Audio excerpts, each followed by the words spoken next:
Hi, this is Nancy Yearout, and welcome to my show, High Road to Humanity.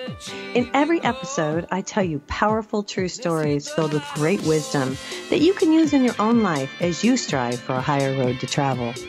My featured guests will have their own unique stories to tell that enlighten your mind and your soul.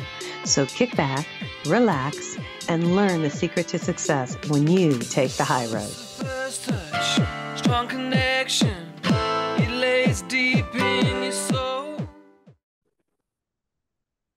Hi, this is Nancy Yearout, and welcome to High Road to Humanity. And I have one of my favorite people here, Jiulio Consiglio, is back on the high road. And welcome back, Jiulio. Thank you for having me, Nancy. It's always a pleasure to be here and talk with you. It's a pleasure. He's written this book. It's called Cosmic Contact, and that's what we're going to talk about. We're going to talk about the extraterrestrials.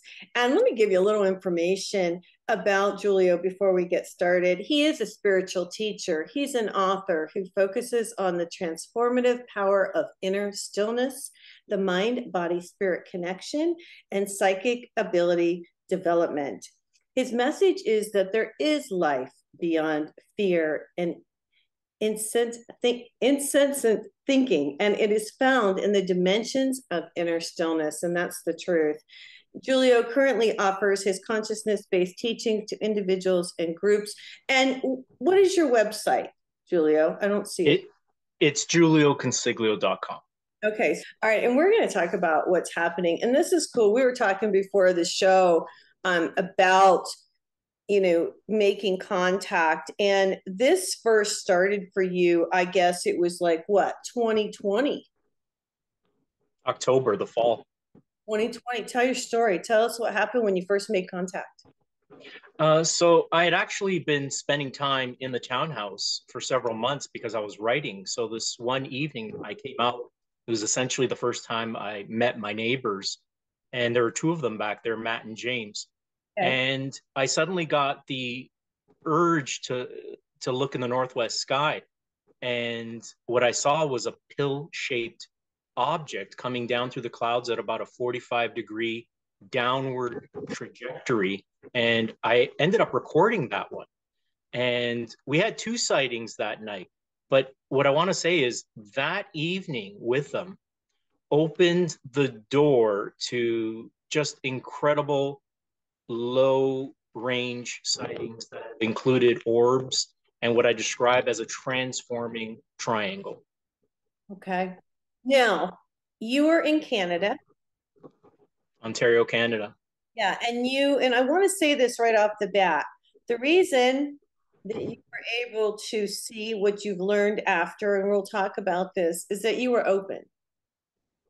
Absolutely. I knew that this phenomena existed, and having experienced paranormal stuff in the past, I knew anything was possible. Okay. Now you start to carry on a conversation with the extraterrestrials, and he says, I'm going to say he, I'm not sure if it's male or female, or a lot of them don't have a sex, but they say some of the ETs are from parallel dimensions. He says similar to Earth. Others come from faraway star systems. Some are stationed within your own galaxy. So communication start? I mean, like, did he just start downloading and you started to write it down, or what happened? So a few months into the experiences and the sightings, I was taking notes the whole time, like when a sighting took place. And so I felt one night, I've got to connect with them. I want to connect with this intelligence behind this.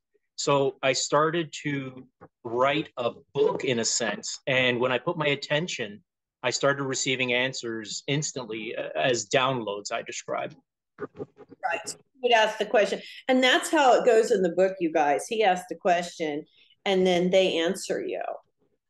Now, who are you dealing with? Are you dealing with somebody who is from Palladia, from Sirius? I mean, where are they from? Who are you dealing with? So the description they gave me is they're coming from all different parts of the galaxy, from parallel dimensions, from Sirius, the Palladians. And when I asked, you have individual names, they essentially said, we don't operate like that. So you can refer to us as the collective. So when I see that, I see as a collective. It could be 1,000, it could be 20,000. That I'm not sure of yet, but it's a collective consciousness is what I make contact with. And what they said, you guys, this is so, as I read this, it just made so much sense. They did say that they want to meet us, but we have to meet them halfway. And what that means is coming from a place of unconditional love and fearlessness. So Right. letting go of the fear. Right. So that's where we're at, you guys. Now, I want to talk about, before we get into, I'm going to read some of the book today because it's so interesting and it's so amazing. And you guys, I've got all these pages marked. I didn't even make it through the whole thing. I wouldn't have had more shows this week. It's just amazing. So Thank you. yeah, you did a great job, Jiulio, on this book. Interesting cloud formations. Now, the first I've experienced is cloud formations, and we'll talk about that. But I want to talk about your first experience. You saw like an ET. You saw a gray, like the head and the eyes in the clouds. Talk about that a minute. And you took a picture. Yeah, so I was power walking this one day in a city I grew up in, and for some reason I stopped and just took a picture of the sky for no apparent reason. Because of the sun glare, I couldn't look at the image right then and there. So I got home, cleaned up, and I remembered, oh, I took a picture. And when I look at it, it was instant.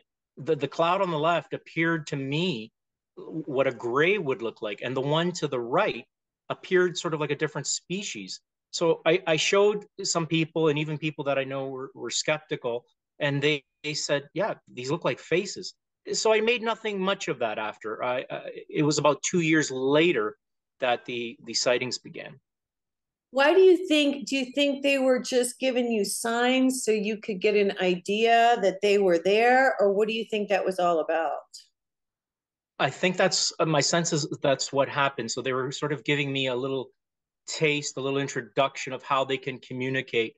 I don't look at clouds the same way anymore, that's for sure, especially with the experiences we've had here in the backyard. Yeah, I don't either. And I'll tell the audience very quickly. I went to Sedona in April of this year and experienced the same thing. I always looked at clouds when I was driving and said, oh, this looks like that, or this looks like that. But I roomed with Celestine Starr, and she's was part of the Galactic Federation here on Earth who worked with the Galactics. And she took me on Skywatch, and I had never been. And she showed, like, during the day, since we roomed together, we were in Sedona and we would drive down the road and she would say, do you see the ships? And I started to, and I had never realized before, but you could see the ships behind the clouds. And talk about that. Why do they cloak themselves behind the clouds? Absolutely. So they can, what I've witnessed is it's consciousness based technology. They can upgrade or downgrade their energy signature. And really, it takes virtually nothing to just blend into a cloud or orbs blending into a cloud. It's actually the perfect cover. Yeah. And you say in the book, and I'm kind of skipping ahead a little bit, but of like if an airplane was coming through, they're at such a high vibration that they're on a different dimension. So they're in this dimension and in another dimension simultaneously. So that airplane just goes right through and doesn't even realize, correct? Absolutely. And there's so much more to this unseen, but their resonance when they are in that sixth dimension, seventh dimension, they can be present and, nothing would happen. There's a totally different resonance between that 3D object and their frequency. Okay. Now, you and Matthew and James been doing this for a while. I guess you've become pretty good friends. I We mean, have. I was reading the book and I thought, I wonder what Matthew and James think about the book. I mean, they probably loved it, right? Oh, are you kidding? I basically, I mean, our expressions or the, the way we responded to these sightings. I mean, it's just that it is what it is. It's just outstanding. So, yeah. I mean, because this goes on. So the first collective sighting was October 2020. And then you start to see black, tell me if I'm off on time here. There are black silent triangle sightings at close range. And that starts to happen after or during, I mean, when does that come in? So that was about a week after the initial sighting. We're in the backyard and just chatting. And for some reason, I moved about 8 feet from the guys. And this is what sort of astounds me is I got the vibrational hit or the urge to look straight up. When I looked up, blended into the night sky, and it was a clear night, was about 200 feet above us, a black, silent triangle. No lights. What I did notice was circular grayish looking pads. The only light coming off it was from the street lamp about 50, 60 feet away. So they're getting closer. And I want to point out what you said vibrationally, energetically. He felt, and that's when you looked up because you felt that they were there. Absolutely. And, I've even been, there's been instances where I've been in the family room and I get the urge to go out. And sometimes I've ignored it and I'll get a text, get out here. Things are starting to happen. So they communicate through frequency and vibration. Oh, Sorry? a text from who? From my neighbors. Oh, okay. So I'll get out there and then all heaven literally breaks loose. Sightings, like, it's just absolutely incredible. So we're getting ready to go to commercial break, and it's because we're doing the podcast, you guys, today. I need to mention that. Do the guys have the guys also become more in tune? I feel that they have become more in tune because it sort of forces you when you're looking up to focus your awareness. So they're picking up that, a lot of times you can get the signals, the environment changes before a sighting happens even. So no, they're picking up on it. Picking up on it. You guys were on Binge TV today, but we also have a podcast that is High Road to Humanity. It's of the same name as the channel. We are on Apple. You can find us on TogiNet Radio, who produces the podcast. You can find us on Spotify. And I just want to mention, if you want to listen, I'm here today with Jiulio Consiglio. His book is Cosmic Contact. When we come back, we're going to talk about self-love because it's the key. This is Nancy Yearout. This is High Road to Humanity, and we will be right back. Hi, this is Nancy Yearout, and this is High Road to Humanity, and I'm back here today with Jiulio Consiglio. His book is Cosmic Contact, Spiritual Insights into Triangular UFOs, Extraterrestrial Communication, and Encounter Preparation. I like that because it's time. It's time, right? Now, I'm going to read from your book. It's amazing. This book was really, really well written. I want to say that. And all this stuff is so true. You talk about self-love is the key. And the reason we haven't connected with them is because people haven't come up to that vibration of self-love yet. Is that what you feel too? But go ahead. No, that love is already within us. It's just becoming aware of it and letting go of those thoughts that limit us. And fear. Exactly. Yeah. I want to read this. This is Jiulio asked the extraterrestrial, how would you describe self-love? Why is it so important? And this is what he says, and this is so important. So I want you guys to sit back and relax and listen to this. We are delighted that you have asked and that you have recognized us. Self-love is everything. Everything begins from within. Our outer world is painted by our inner view. If you're filled with fear, doubt, and uncertainty, what kind of world do you think you'll see? If you lack self-love, what kind of relationships do you expect you'll have with human beings or otherwise? It all starts with you. Take care of you first. Attend to the self first. This is the most important relationship of all. So important. We can't be of service to others unless we're first anchored in ourselves. Right. So one other paragraph I'm going to read and then I'll shut up. This is just so amazing though. He says, being in the space of self-love shifts you from inner conflict and resistance to inner calm and a spirit of allowing. You're no longer struggling, trying to go upstream, but rather are going with the flow. And it's when you're in the flow of things that everything begins to fall into place. You begin to attract the right partner, the right people for business or projects. You experience incredible synchronicity, and life, in essence, becomes quite magical because it is fabulous, right? It's life-changing. It is. I mean, this just says it all. And then Jiulio gives 10 ways to practice self-love. And do you mind if I read them? No, please go ahead.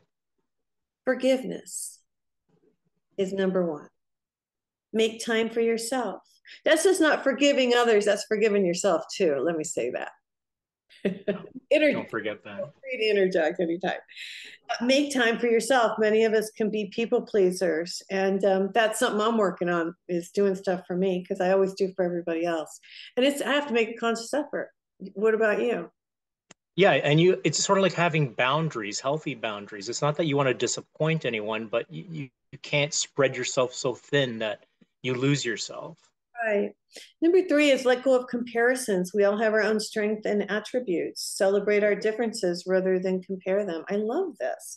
Have boundaries, just like you said. It's okay to say no sometimes. Accept yourself. Part of self-love is accepting yourself unconditionally, the dark and the light.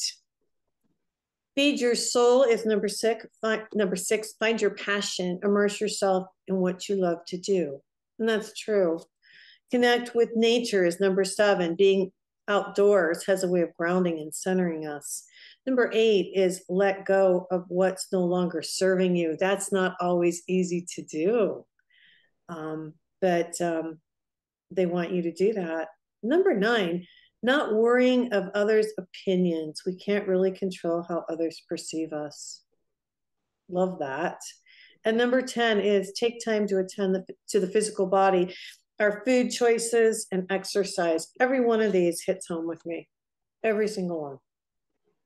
And they're practices. They're things that you can put into practice virtually on a daily basis. Right.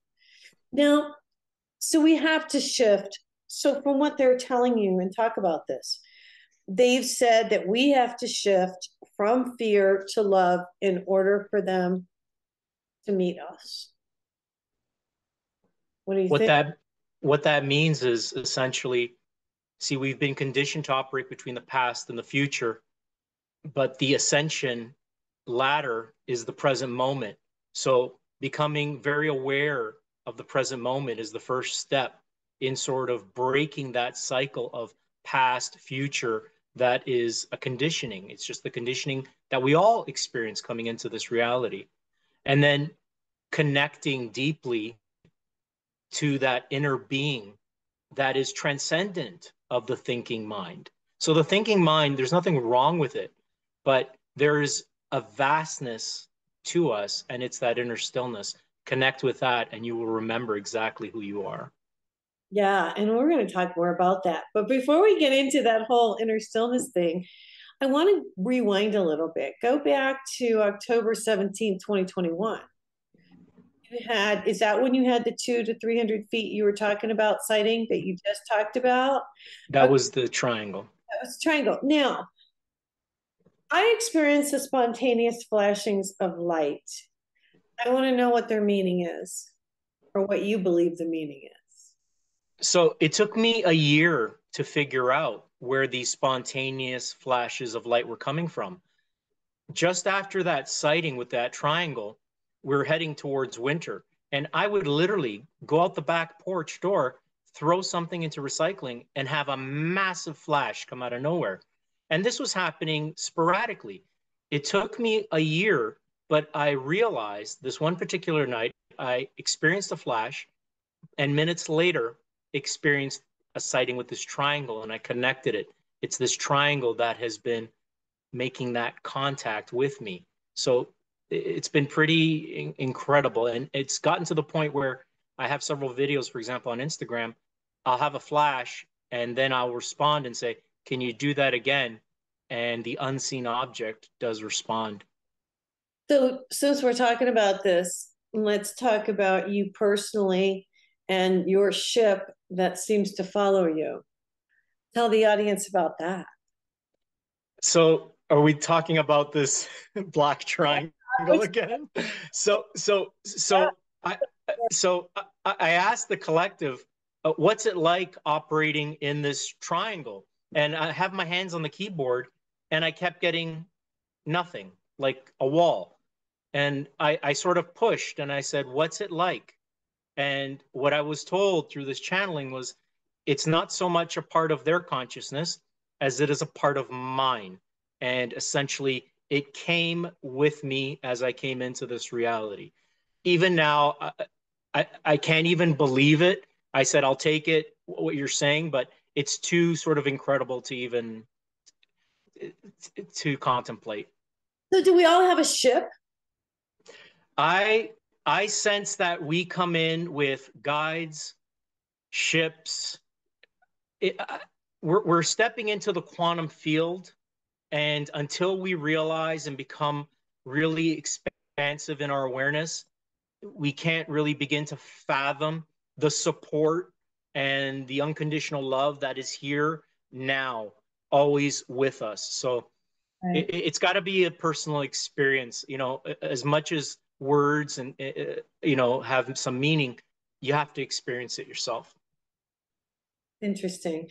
We got about 3 minutes, but I want to talk about, you do a chapter 3, where you say we're not so different. And they say we don't have marriages as you do on earth, but we choose our partners through our hearts. This really hit home too with me. Through the conscious awareness that we are in alignment with each other, being sort of on the same page. So it says we don't place our happiness in another's hands, but rather share our happiness. Boy, isn't this how it should be? And it says we don't place our happiness in others' hands, but rather share our happiness. And that, by the way, is the key to a successful relationship. Self-responsibility. It's spiritual maturity. That hit home. Personal evolution allows for harmonious relationships in our experience. And I've always said this, eventually, and they say it right here, eventually we'll recognize each other by our souls, not by what we look like on the outside. This is just a costume. We will Absolutely. recognize each other by our souls. Talk a little bit about that. Yeah, so it's coming from a spiritual awareness that, we are already whole and complete. And the moment you seek outwardly to be made complete, that now pulls you back into unconsciousness. And that is what causes so many problems in relationships. If you approach a relationship not looking what you can get out of it, but what you can share with another, boy, that transforms what that experience is going to be like. And you shift from a relationship being a source of suffering to one of actually expansion and growth, unconditional love that is beyond words. Right. And that's what we're heading towards. And thank goodness. Absolutely. For a while. All right. I'm going to do another break, you guys. I'm here today with Jiulio Consiglio. His book is Cosmic Contact. This is Nancy Yearout. This is High Road to Humanity, and we will be right back. Hi, this is Nancy Yearout. This is High Road to Humanity, and I'm here today with Jiulio Consiglio. We're talking about the extraterrestrials. We're talking about making contact, and we're talking about relationships. And you were just saying, continue on. We were talking on the break. You said, what is the percentage of divorce rates right now? So I think it's now reaching 75%. Like it's really, really exploding, the divorce rates. Right. I'm gonna throw something at you that really hit home with me the other day. I had an astrologer on from Great Britain. And what he said to me was, he said, most of my clients are women. And most of my clients, I picked this up because I'm an empath. And he said, most of my clients are empaths. And, this female and male energy has been out of whack for so long. And what I realized was, having this conversation with him, was that the females have been being drained of their, and don't take this personally, Julia, of their No. energy, right? And we've been giving away our energy, giving away our power. And I can speak for myself. The females have been giving away their power to the males who have chosen, a lot of them who've chosen not to expand their consciousness, it's easier for them to just take it from somebody else. It's incredible that you're mentioning this because I'm seeing this right now unfold. Like I know of so many people that are, it's enough. I've contributed everything and there's nothing being reciprocated. So I completely resonate. I totally see what you're saying. Yeah. Yeah, it's like the women are giving all, the men are not giving back. They're just taking, taking, taking. And then the women are saying enough is enough if they have enough strength to stand up and say, hey, and they're becoming aware and they're realizing it. Absolutely. Especially when a woman has to invoke her male energy also, a woman wants to operate mostly in the divine feminine. The Right. moment they're having to invoke all this male energy, that creates imbalance, that will create resentment. And that just, it won't last in that sense. Yeah, there has to be balance of the male and the female. But I just found that fascinating that at this time, now let's go back to what they say. And I'm talking about the ETs. They say, so I want to just kind of, it says, let us explain having gone through our own evolutionary process. So they've gone through this process that we're going through right now. And he says it continues, the process continues. There is no ceiling. I like that. And he says, we've recognized the deep value in forgiveness as well as its transformative potential. But when one reaches that stage of clarity where perfection is seen in all things and everyone, forgiveness isn't even necessary.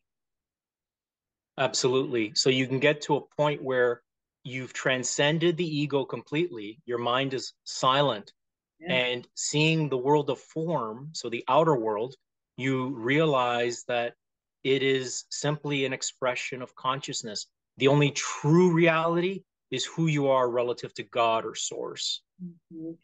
This ego thing that we have experienced, when we shift from ego to, realizing and getting rid of the ego, I felt like reading this. I want to know your opinion. I felt like, okay, we all come down here. This is a big test. We all have forgotten who we are. It's up to us to become aware and get rid of the ego, remember who we are, and ascend. Is that what this is?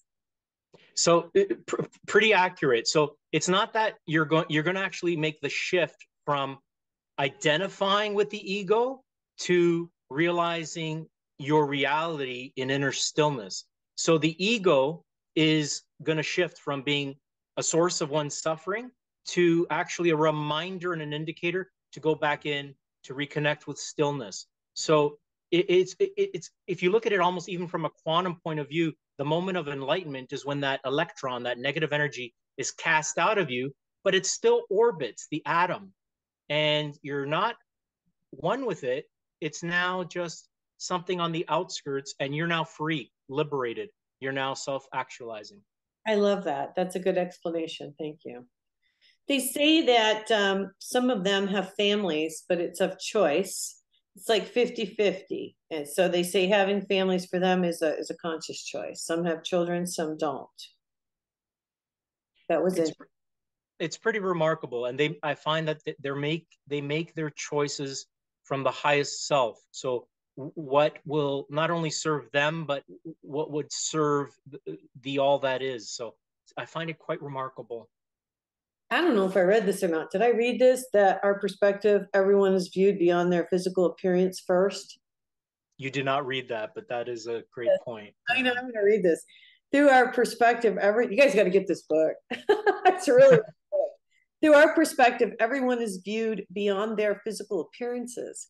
First, the physical always comes. Second, it's not that we value one's spiritual nature more, but it's that we recognize one's soul first as we recognize it within ourselves. Come on, we're getting there, huh? This is, by the way, is where humanity is headed. The day is coming where the individual will realize the reality of the soul within. And that's, and they're all here. I just want to say this, and I want to get your opinion on this. They're all here watching this. We are literally the greatest show in the universe right now. And what happens here has a ripple effect. So what I gather is They are future versions of us. And so they've come back to help with the ascension. It's beyond the conditioned mind. One either accepts this or doesn't, and there's nothing wrong with either. But what is happening is they've always been present. They've always here, just out of sight, revealing themselves, though, to those who are ready. They talk a little bit about our government. They talk a little bit about the people who are in charge, who have kept this information from us. You want to address a little of that?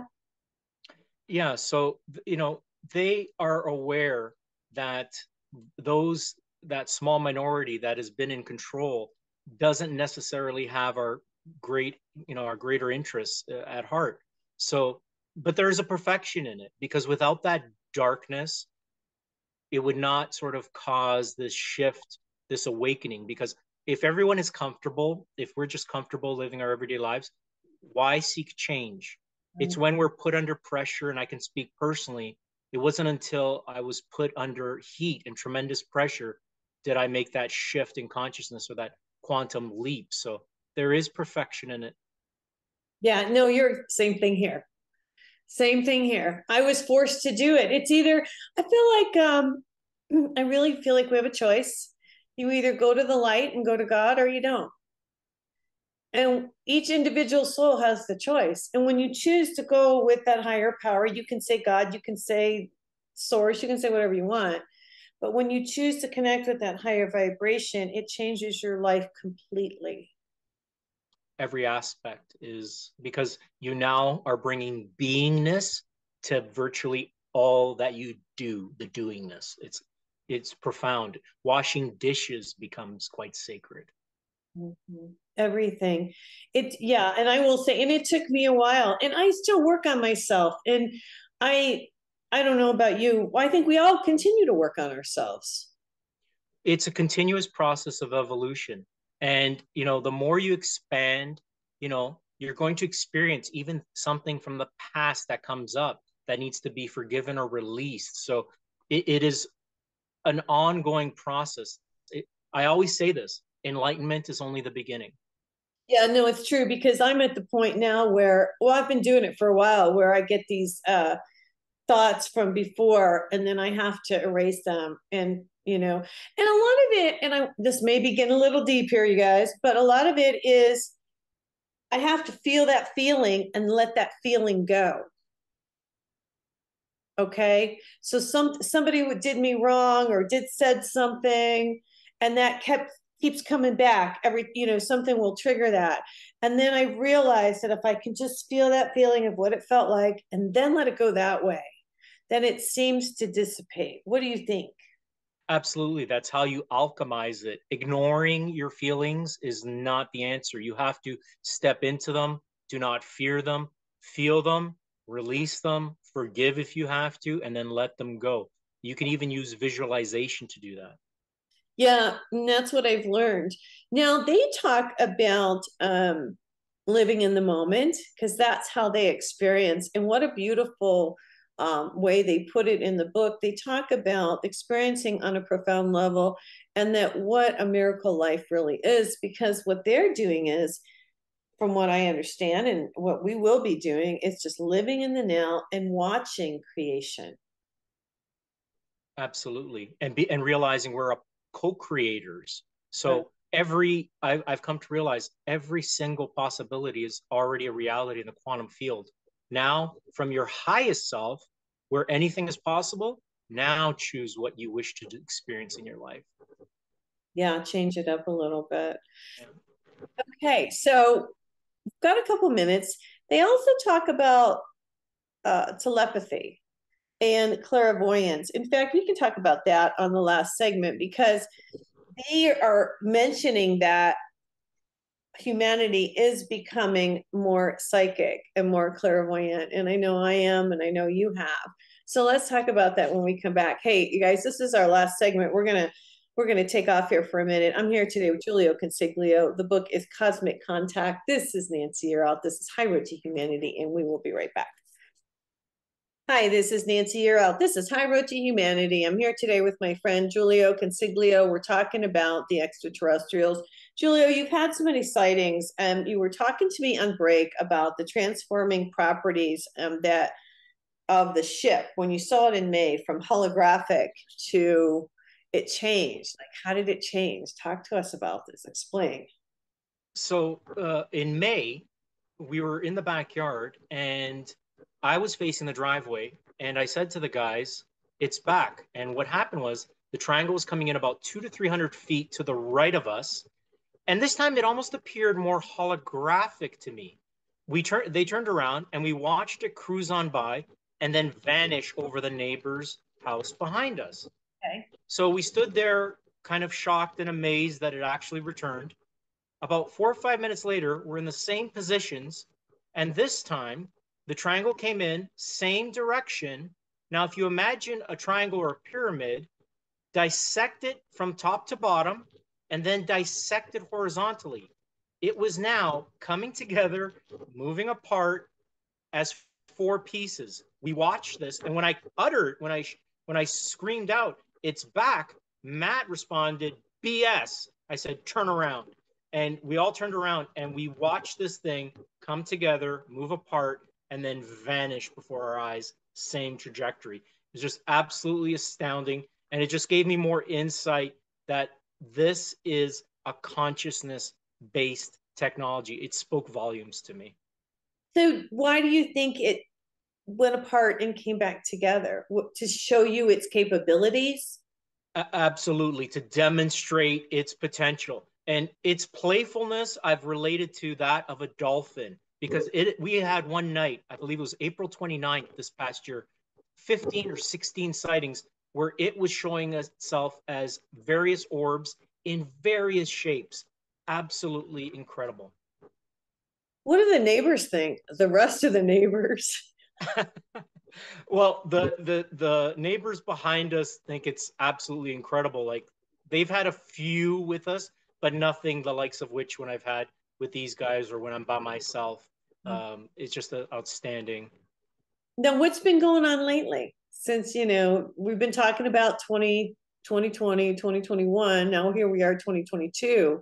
Where are we today? Bring us up to date. What's been going on recently? I feel as a collective, we are moving closer and closer to that shift in consciousness. That small percentage of awakened souls, like a tuning fork, are going to impact the rest of the collective. And as soon as people awaken more and more to this possibility, I have so many Instagram followers that are saying they're looking up now and they're seeing things. And I should add this: these sightings are so profound and spiritually uplifting.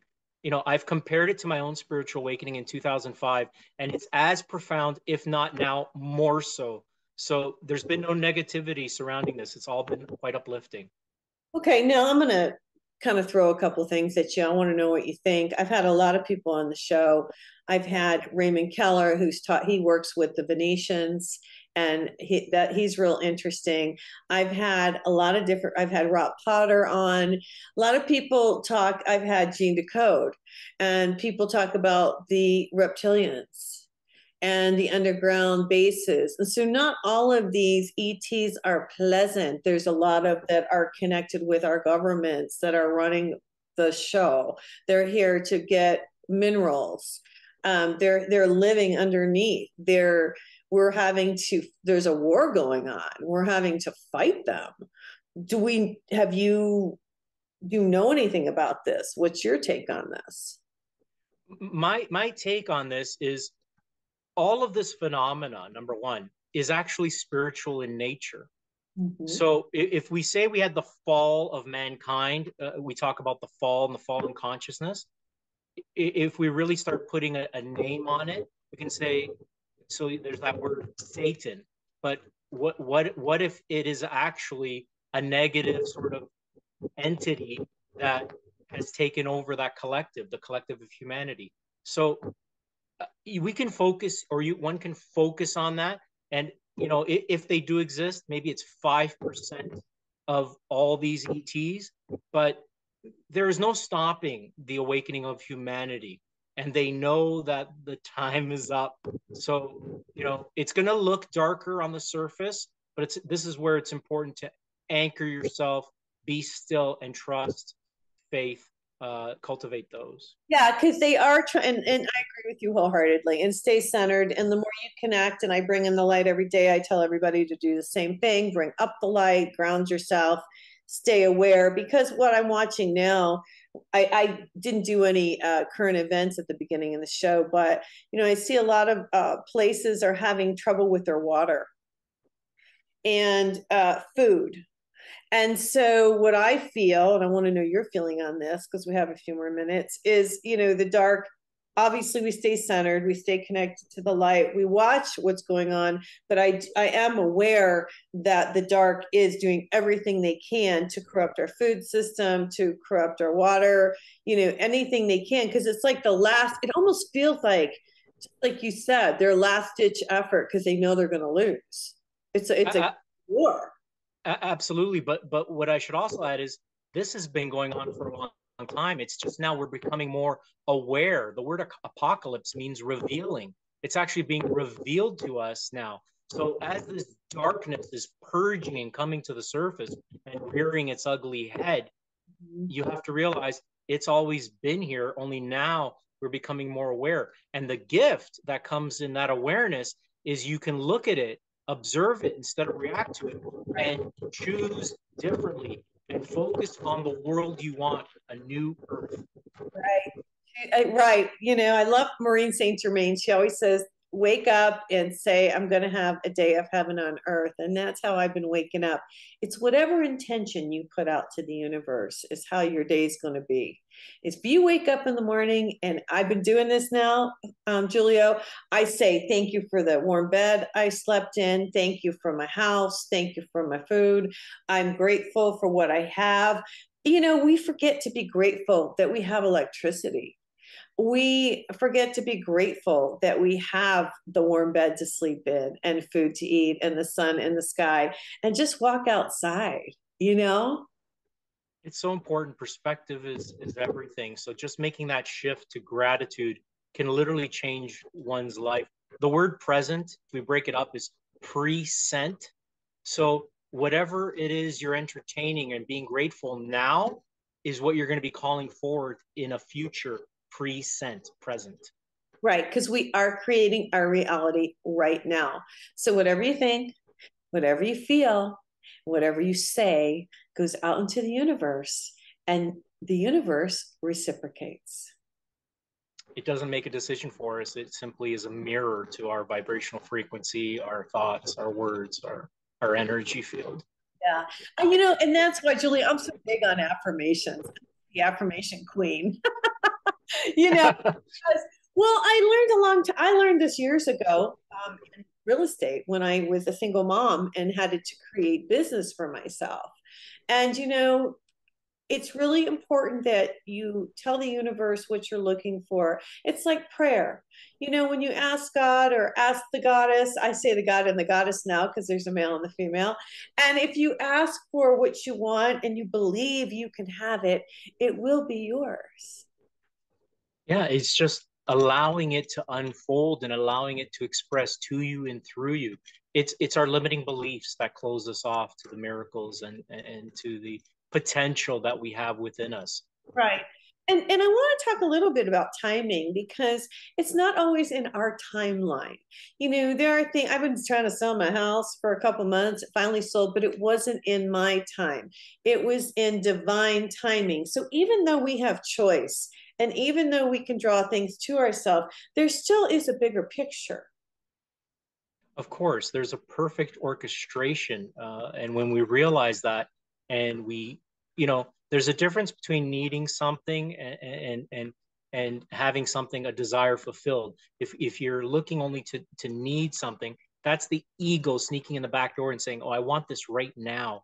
When we trust and allow, it could open the door to actually something greater. So the trust is a big thing.